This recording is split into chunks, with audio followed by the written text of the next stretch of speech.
Negar Mortazavi joins me now in our Washington studio. She's an Iranian-American journalist and commentator focusing on U.S. foreign policy in Iran and the greater Middle East. Negar, what is going to happen if President Trump reinstates these sanctions on Iran? What does it mean for the actual agreement? Is it essentially dead?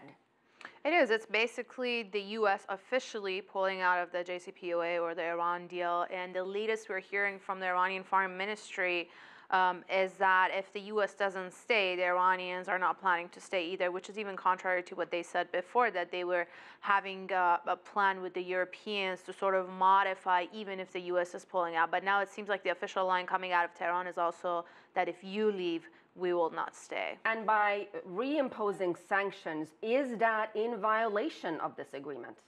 It is, because a big part, basically the U.S.'s part of the nuclear deal was offering, a big portion of it was the waiver or the lifting of sanctions, which has come in the format of waiving and then renewing every few months by the president. And this president, President Trump, has also renewed the sanctions waivers over the past year. And this is the first time that this issue has come up. And like your correspondent was also saying, it seems like after the meeting with the national security team, the word we hear in Washington is that he will probably continue to waive the sanctions, but at the same time is looking at other sanctions, maybe targeting the ballistic missile program or human rights. You know, President Trump has called this the worst deal ever. It doesn't address human rights issues, he would argue. It doesn't address Iran's ballistic missile program.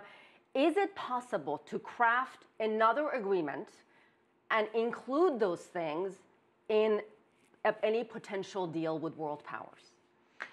Well, just this deal, the reason this deal was successful is because it was so broad and so narrow that so many parties, after 2 years of intense negotiations, were able to only agree on this one very narrow issue. So I think nobody should not try coming up with any other deals. But what's most important, and I think this is not just coming from the Iranian side, but also from the Europeans, is that you can't renegotiate a deal that's already been done. You can't open this Pandora box and hope for a better. And if the U.S. Honestly wants to get better things out of this deal, the Iranians will want something else too. So reopening these negotiations on or a deal that's already a done deal is not something that any of the other parties seem to be open to. And because there are so many other signatories to this deal, China, Russia, EU, and I should add, IAEA has repeatedly said Iran has complied with the terms of this agreement.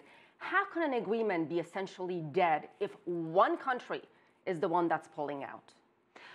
Well, the United States sanctions were really harsh on the Iranian economy, and one of the main reasons Iranians agreed to the negotiations was because of the hope for the lifting of these economic sanctions. And if these sanctions were to come back, it's going to take a massive toll on the Iranian economy, not only in their relations with the U.S. side, but also in their business doing with the Europeans, because eventually if the European companies have to choose between the U.S. economy and the Iranian economy, they're probably going to go with the stronger and longer and their natural allies. So if the U.S. were to somehow try to meddle in whatever this agreement is, it's going to have an effect on the business between Iran and the other parties as well. Negar Mortazavi, as always, thank you so much.